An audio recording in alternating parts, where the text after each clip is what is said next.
മന്ദരയ്ക്ക് എന്തുകൊണ്ടാണ് ഇങ്ങനൊരു മാറ്റം? അവളും ഞങ്ങളെപ്പോലെ തന്നെ രാമനോട് അതിയായ പ്രിയമുള്ളവളായിരുന്നല്ലോ. അവൾ എത്രയൊക്കെ രാമനെ മനസ്സാൽ സ്നേഹിച്ചാലും പിറന്ന നാടിനോടുള്ള സ്നേഹം അവളെ വിട്ടുപോയിട്ടില്ലെന്നാണ് തോന്നുന്നത്. അതുകൊണ്ടാണ് എന്റെ പുത്രൻ ഭരതനെ അയോധ്യയുടെ രാജാവാക്കാൻ ശ്രമിക്കുന്നത്. അത് എന്തുമാത്രം തെറ്റായ കാര്യമാണ്.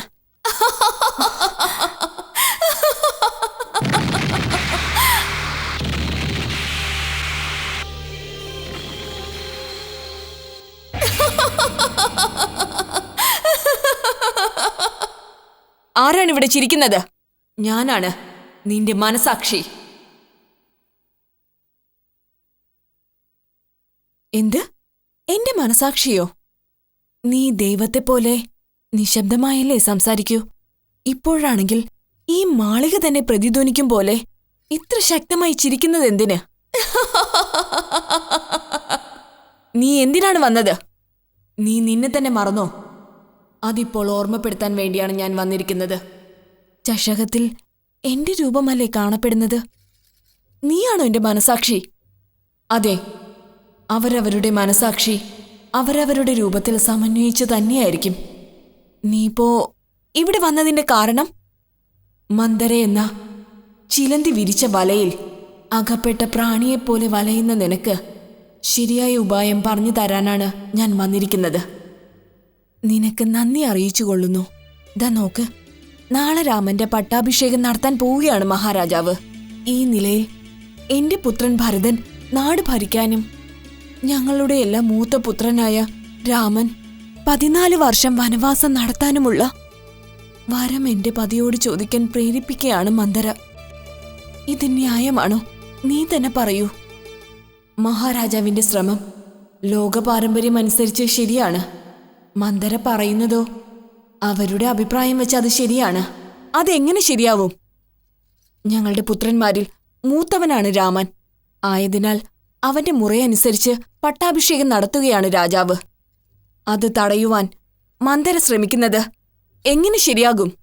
കൈകേയി, ദശരഥനെ പോലെ ഉത്തരവാദിത്വമുള്ള പദവിയിലിരിക്കുന്നവർ എന്തും നന്നായി തന്നെ ചിന്തിച്ച് വരും കാലങ്ങളെ മുന്നിൽ കണ്ട് പ്രവർത്തിക്കേണ്ടതായിട്ടുണ്ട്. നിനക്ക് പിറക്കാൻ പോകുന്ന പുത്രനെ കിരീടാവകാശിയാക്കുമെന്ന് മഹാരാജാവ് അന്ന് വാക്ക് തരാതിരുന്നുവെങ്കിൽ ഇന്ന് മന്ദര രാമന്റെ പട്ടാഭിഷേകത്തെ തടയാനുള്ള ശ്രമം ഒരിക്കലും നടത്തില്ലായിരുന്നു, അല്ലേ? അതിരിക്കട്ടെ, അവളെ എങ്ങനെയാണ് നീ കൈകാര്യം ചെയ്യാൻ പോകുന്നത്? മന്ദര എന്നെ വളർത്തിയവരായതുകൊണ്ട് മാത്രമാണ് അവർ പറഞ്ഞ തെറ്റായ അഭിപ്രായം ചെവിക്കൊണ്ട് ഞാൻ ക്ഷമിച്ചു നിന്നത്. എന്നാൽ എനിക്ക് വേണ്ടത് രാമനാണോ മന്ദരയാണോ എന്ന് ചോദിച്ചാൽ എന്റെ രാമൻ തന്നെയാണ് എനിക്ക് പ്രധാനം. അവനു വേണ്ടി ഈ ലോകത്ത് എന്തും ത്യജിക്കാൻ ഞാൻ തയ്യാറായിരിക്കുകയാണ്. മന്ദരയെ ഇവിടെ നിന്ന് പുറത്താക്കാൻ തീരുമാനിച്ചു കഴിഞ്ഞു ഞാൻ. നിനക്ക് ഭ്രാന്താണ്. നിനക്ക് മന്ദരയെ വേണമെങ്കിൽ ഈ അരമനയിൽ നിന്ന് പുറത്താക്കാൻ സാധിക്കും. പക്ഷേ ഇന്ന് നിന്റെ മുമ്പാകെ മാത്രം എതിർപ്പ് കാണിച്ച മന്ദര നാളെ ഈ അയോധ്യയിലെ എല്ലായിടത്തും ചെന്നു നിന്ന് മഹാരാജാവ് അന്ന് നിനക്ക് തന്ന വരത്തെപ്പറ്റി മറ്റുള്ളവരോട് പറഞ്ഞാൽ ഇത്രയും വർഷങ്ങൾ കൊണ്ട് നിന്റെ പതി സമ്പാദിച്ച സൽപ്പേരിന് കളങ്കം ഏർപ്പെടില്ലെന്നുണ്ടോ? ശരി, മന്ദരയെ അയോധ്യയിൽ നിന്ന് തന്നെ പുറത്താക്കിയാലോ? അവൾ കേകേയ നാട്ടിലേക്ക് ചെല്ലും.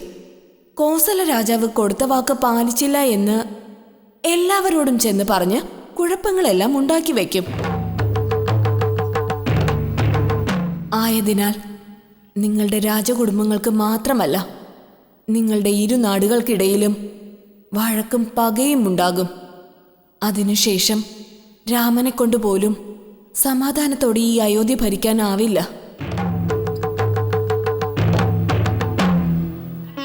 ഈ ധർമ്മസങ്കടത്തിൽ നിന്ന് പുറത്തു കടക്കുവാനായി വേറെ വഴിയൊന്നും തന്നെ ഇല്ലേ? ഉണ്ട്. നീ നിന്റെ ജീവനായി കണ്ട, സ്നേഹിച്ച് ഓമനിച്ച് വളർത്തിയ രാമനെ പിരിയുക എന്നതാണ് ആ വഴി. കൈകേയി, മന്ദര പറഞ്ഞതിന് പ്രകാരം രാമനെ നേരെ വനത്തിലേക്ക് അയച്ചിട്ട് ഭരതനെ രാജ്യഭരണം ഏൽപ്പിച്ചാൽ മന്ദര മൂലമുണ്ടാകാൻ സാധ്യതയുള്ള കഷ്ടതകളിൽ നിന്ന് രക്ഷപ്പെടാം. രാജാവിനെയും ഈ അയോധ്യയെയും പഴി കേൾക്കുന്നതിൽ നിന്ന് രക്ഷിക്കാം. ഭരതനാൽ രാജ്യഭാരത്തെയോ രാമനാൽ വനത്തിൽ വച്ചുണ്ടാവുന്ന ബുദ്ധിമുട്ടുകളെയോ താങ്ങാൻ കഴിയുമോ? ഉറപ്പായും കഴിയും. കാരണം ഭരതൻ മഹാജ്ഞാനിയാണ്, രാമൻ ഉയർന്ന ആത്മജ്ഞാനി ആയതിനാൽ ഇരുവരെയും കൊണ്ടും രണ്ട് കാര്യങ്ങളും താങ്ങാൻ സാധിക്കും. അങ്ങനെ ചെയ്താൽ മന്ദരയോടൊപ്പം എന്നെയും ചേർത്ത് നാളെ ഈ ലോകം എന്നെ കുറ്റക്കാരിയെ കാണില്ലേ? ഓ, ലോകം കുറ്റപ്പെടുത്തുമെന്ന് ഓർത്ത് ഭയപ്പെടുകയാണോ? കൈകേയി, നീ എല്ലാം മറന്നുവോ? കേകേയ നാട്ടിൽ നിന്റെ അരമനയിൽ ദാനം ചോദിക്കാൻ വന്ന ബ്രാഹ്മണനെ, ഒരു സാധുവിനെ നീ അപമാനിക്കുകയുണ്ടായി. ആ ബ്രാഹ്മണൻ നിന്നെ അന്ന് ശപിക്കുകയുണ്ടായി. ഓർമ്മയുണ്ടോ നിനക്ക്? എന്നെ കുറ്റപ്പെടുത്തിയതുപോലെ ഒരു ദിവസം നിന്നെ ഈ ലോകം തന്നെ കുറ്റപ്പെടുത്തും. അങ്ങനൊരവസ്ഥയ്ക്ക് നീ പാത്രമാകും. അന്ന് നടന്ന സംഭവം നീ ഓർത്തു നോക്ക്.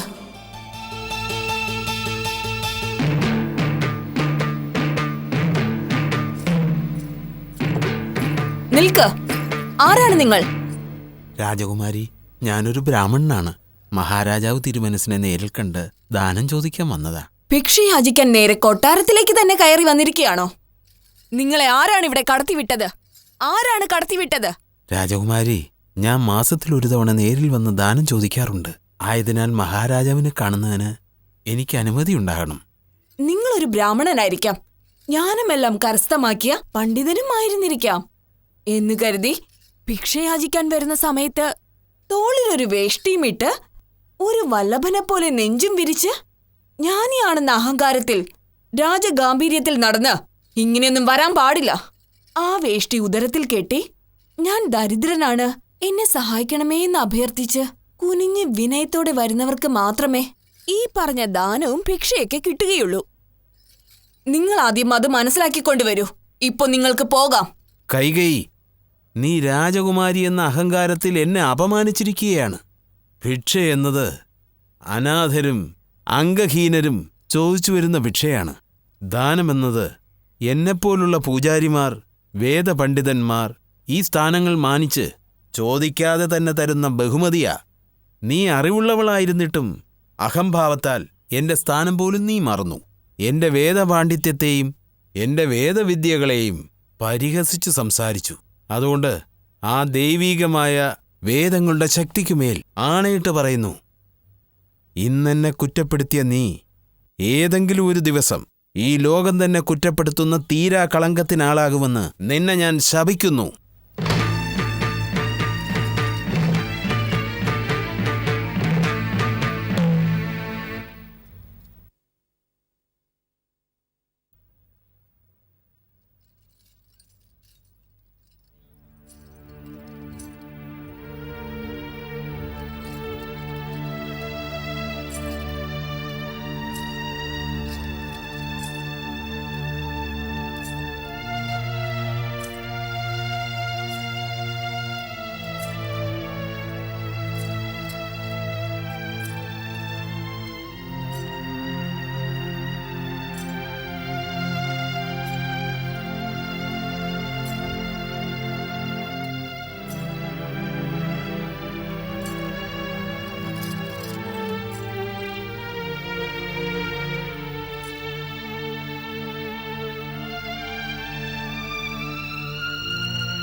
അതെ,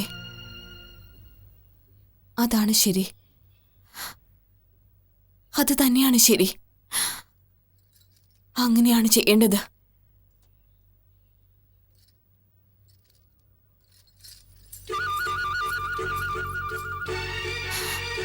അത് തന്നെയാണ് ശരി. മഹാരാജൻ വരുമ്പോൾ ഞാൻ ഇങ്ങനെ ഇരിക്കാൻ പാടില്ല.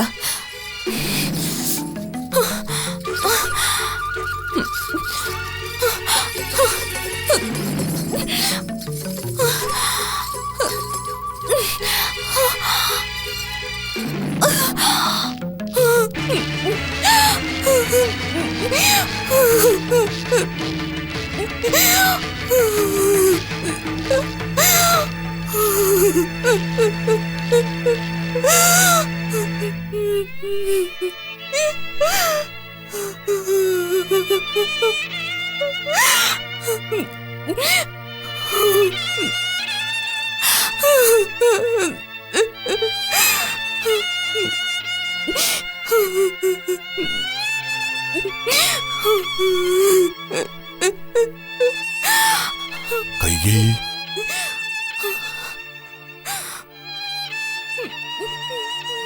കൈകേയി, നാം എന്താണ് ഈ കാണുന്നത്? പട്ടുമെത്ത വിരിച്ച തങ്ക കട്ടിലുണ്ട്. എന്തിനാണ് തറയിൽ ഇങ്ങനെ വീണ് കിടക്കുന്നത്? നിന്റെ മനോഹരമായ മേനി അലങ്കരിച്ച ആഭരണങ്ങളെല്ലാം ചിതറിക്കിടക്കുന്നു. പ്രിയതമേ, വാടാത്ത മലര് പോലുള്ള നിന്റെ മുഖത്ത് വാട്ടം കാണുന്നുണ്ട്. നിനക്കെന്താണ് സംഭവിച്ചത്?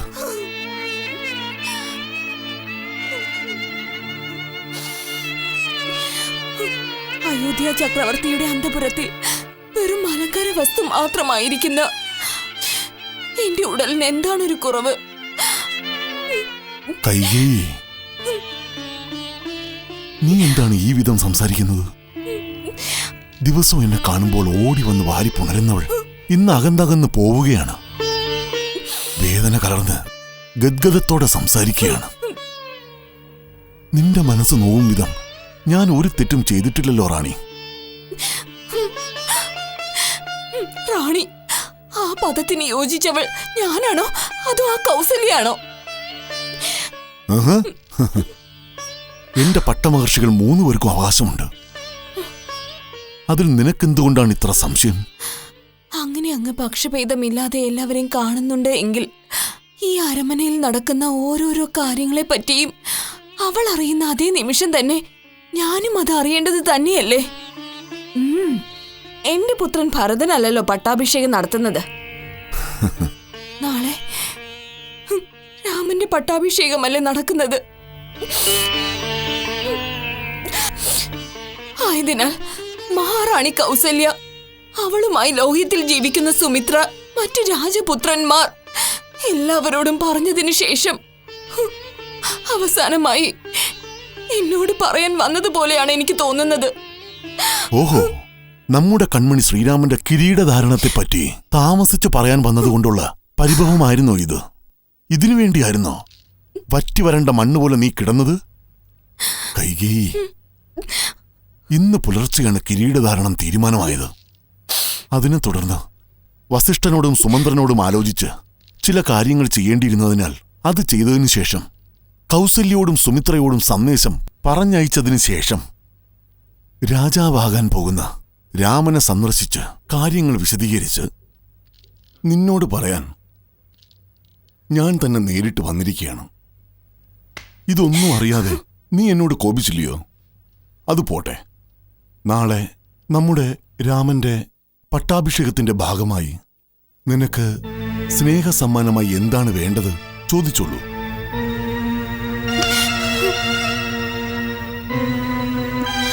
ചോദിച്ചാൽ തടസ്സം പറയാതെ അത് തരുമോ? ഈ ദശരഥൻ തടസ്സങ്ങളെല്ലാം വിജയിച്ചവനാണ്. ധൈര്യമായി ചോദിക്ക്, തന്നിരിക്കും. വാക്ക് തെറ്റിക്കില്ലല്ലോ അല്ലേ? ഇത്രയും കാലം എന്നോടൊത്ത് ജീവിച്ച എന്റെ കൈകേയിയാണോ ഇത് ചോദിക്കുന്നത്? എന്താണ് വേണ്ടത്? അങ്ങ് ചമ്പകാസുരന്റെ യുദ്ധക്കളത്തിൽ വെച്ച് തന്ന 2 വരങ്ങൾ എനിക്കിപ്പോൾ തന്നെ വേണം. അത്രേ ഉള്ളൂ? തരാം. അതിരിക്കട്ടെ, ആ വരങ്ങൾ ഇപ്പോൾ ചോദിക്കാനുള്ള കാരണം? ആ 2 വരങ്ങളിൽ ഒരു വരം മൂലം എന്റെ പുത്രൻ ഭരതൻ രാജാവായി വാഴണം. മറ്റൊരു വരത്താൽ രാമൻ 14 വർഷങ്ങൾ വനത്തിൽ പോയി തപസ് അനുഷ്ഠിക്കണം. എങ്ങനെ? അവയിൽ ഒരു വരത്താൽ നിന്റെ പുത്രൻ ഭരതൻ രാജ്യം ഭരിക്കണം, മറ്റൊരു വരത്താൽ രാമൻ 14 വർഷങ്ങൾ വനത്തിലേക്ക് പോവുകയും വേണം. ഭരതൻ രാജ്യം ഭരിക്കണം, രാമൻ വനത്തിലേക്ക് പോയി തപസ്സനുഷ്ഠിക്കണം. കൊള്ളാം. നിന്റെ ഈ തമാശ എനിക്ക് വളരെ ഇഷ്ടപ്പെട്ടു. മഹാരാജൻ, ഞാൻ തമാശ പറഞ്ഞതല്ല, കാര്യമായിട്ട് തന്നെയാണ് പറഞ്ഞത്. എന്ത്? ഇത്രയും നേരം നീ പറഞ്ഞത് തമാശയല്ലേ? അല്ല. എന്ത്? പറഞ്ഞതൊക്കെ യാഥാർത്ഥ്യമാണോ? അതെ. അതെ. അതെ.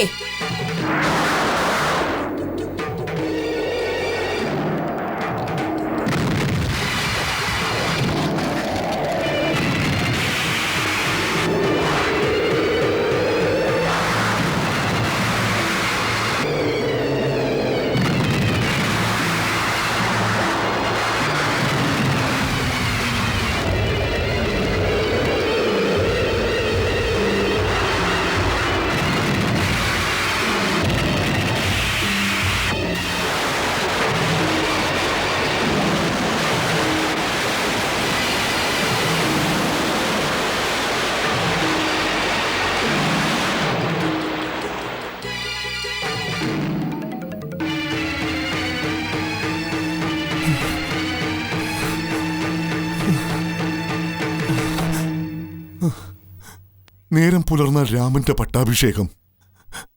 അവിടെ അത് എല്ലാവരും ആഘോഷിക്കുകയാണ്.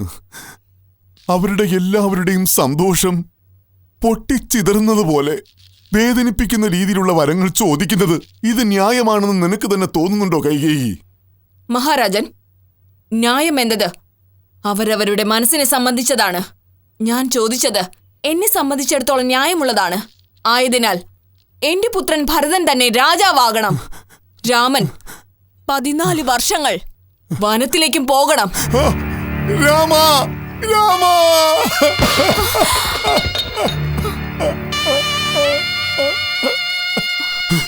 എടി മഹാഭാവി, രാമൻ നിന്നോട് എന്ത് തെറ്റാണ് ചെയ്തത്?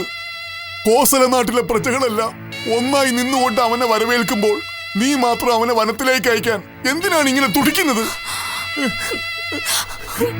കാരണം ചോദിക്കരുത്. തന്ന വാക്ക് അങ്ങ് പാലിച്ചാലും. കൈകേയി, നിന്റെ പാദങ്ങളിൽ പിടിച്ച് ഞാൻ അപേക്ഷിക്കുകയാണ്. വേണമെങ്കിൽ നിന്റെ പുത്രൻ ഭരതൻ രാജ്യം ഭരിച്ചോട്ടെ. എന്നാൽ എന്റെ കണ്ണിലെ കൃഷ്ണമണിയെ പോലെ ഞാൻ കാണുന്ന രാമനെ, ആരോടും ഒരു തെറ്റും ചെയ്യാത്ത എന്റെ പുത്രനെ കല്ലും മുള്ളും നിറഞ്ഞ വനത്തിലേക്ക് അയക്കണമെന്ന നിന്റെ ആവശ്യം, അങ്ങനെ ഒരു മനോവേദന എനിക്ക് തരരുത് കൈകേയി. തരരുത് കൈകേയി, തരരുത്, തരരുത് കൈകേയി.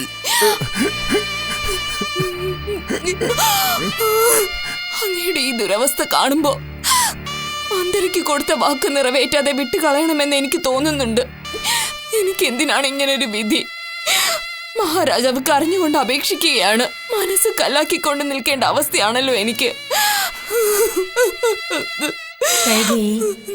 മനസ്സുപോലെ വാക്കുകളും ദൃഢമായ ഭരണാധികാരിയായ ദശരഥന്റെ പട്ടമഹർഷിയാണ് നീ. എനിക്ക് തന്ന വാക്ക് മറക്കരുത്. നിന്റെ പുത്രൻ ഭരതൻ രാജ്യം ഭരിക്കണം. രാമൻ വനവാസത്തിന് പോകണം. കൈകേയി, എന്തുകൊണ്ടാണ് ഇങ്ങനെ മൗനമായിട്ട് നിൽക്കുന്നത്? പറയൂ കൈകേയി, പറയൂ. കുറച്ചു മുമ്പ് നിന്റെ സ്നേഹത്തിന് വേണ്ടി നീട്ടിയ ഈ കൈകൾ കൊണ്ട് ഇപ്പൊ നിന്റെ ദയാദാക്ഷിണ്യത്തിന് വേണ്ടി നീട്ടി യാചിക്കുകയാണ്.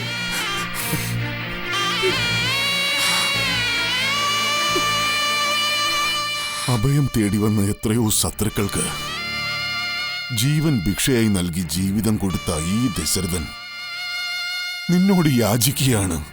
ദേവി, എന്റെ പുത്രൻ രാമന് ഈ നാട്ടിൽ ജീവിക്കാൻ അനുവാദം തന്നാലും ദേവി, അനുവാദം തന്നാലും. മഹാരാജൻ,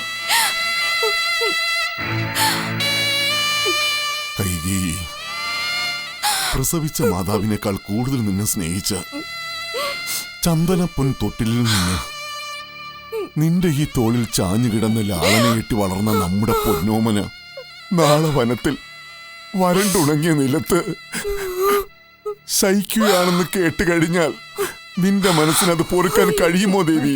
പൊറുക്കാൻ കഴിയുമോ? മഹാരാജാവേ,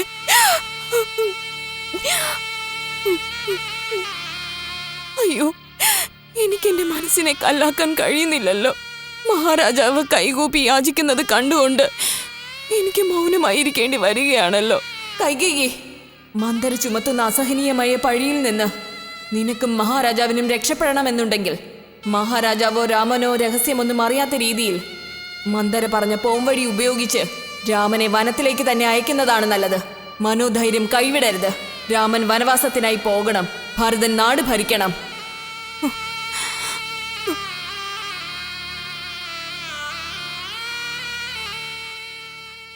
പ്രിയേ കൈകേയി, ഞാൻ ഇത്രയൊക്കെ അപേക്ഷിച്ചിട്ടും നിന്റെ മനസ്സിൽ രാമനോട് ഒരു ദയയും തോന്നിയില്ലേ? മഹാരാജൻ, അങ്ങ് എന്നോട് വീണ്ടും വീണ്ടും കെഞ്ചിയിട്ട് ഒരു കാര്യവുമില്ല. ഞാൻ പറഞ്ഞതിന് ഒരു മാറ്റവുമില്ല. ഓഹോ, പറഞ്ഞതിന് ഒരു മാറ്റവും ഇല്ല അല്ലേ? കൈകേയി, നീ പറഞ്ഞതിന് ഒരു മാറ്റവും ഇല്ല. എന്നാൽ ഞാൻ യുദ്ധക്കളത്തിൽ വെച്ച് പറഞ്ഞത്, ഞാൻ എന്റെ പ്രജകളോട് പറഞ്ഞത്, അതെല്ലാം പാഴ്വാക്കായി പോകേണ്ടതാണോ? രാമ, രാമചന്ദ്ര, ഞാൻ കാത്തിരുന്ന് എനിക്ക് ലഭിച്ച എന്റെ അമൂല്യ നിധിയെ, നാളെ ഞാൻ നിന്നെ സിംഹാസനത്തിലിരുത്തി കിരീടധാരണം നടത്താൻ പോകുന്നില്ല.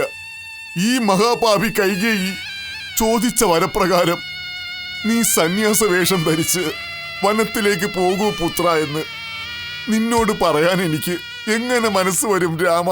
എങ്ങനെ മനസ്സ് വരും രാമ? എന്റെ അരുമയായ പുത്ര, നമ്മുടെ കുലത്തിന്റെ മാണിക്യമേ, ചിന്തിക്കാതെ എന്നോ കൊടുത്ത വരത്തിന്റെ ഫലമായി നിസ്സഹായനായി നിൽക്കേണ്ടി വന്ന നിന്റെ ഈ പിതാവിനോട് ക്ഷമിക്കൂ രാമ. എന്റെ പൊന്ന് രാമ, ഈ പിതാവിനോട് ക്ഷമിക്കൂ. കൈകേയി, അഗ്നിസാക്ഷിയായി അന്ന് ഞാൻ പിടിച്ച നിന്റെ കരങ്ങളെ ഇന്ന് വിടുകയാണ്. നീ ഇനി എന്റെ പത്നിയുമല്ല. നിന്റെ പുത്രനായ ഭരതൻ ഇന്നു മുതൽ എന്റെ പുത്രനുമല്ല. അവൻ എന്റെ അനന്തരാവകാശിയാകാൻ പോലും യോഗ്യതയില്ലാത്തവനാകട്ടെ. യോഗ്യതയില്ലാത്തവനാകട്ടെ. രാമ, രാമചന്ദ്ര, ശ്രീരാമചന്ദ്ര. മഹാരാജാവേ, മഹാരാജാവേ, മഹാരാജാവേ,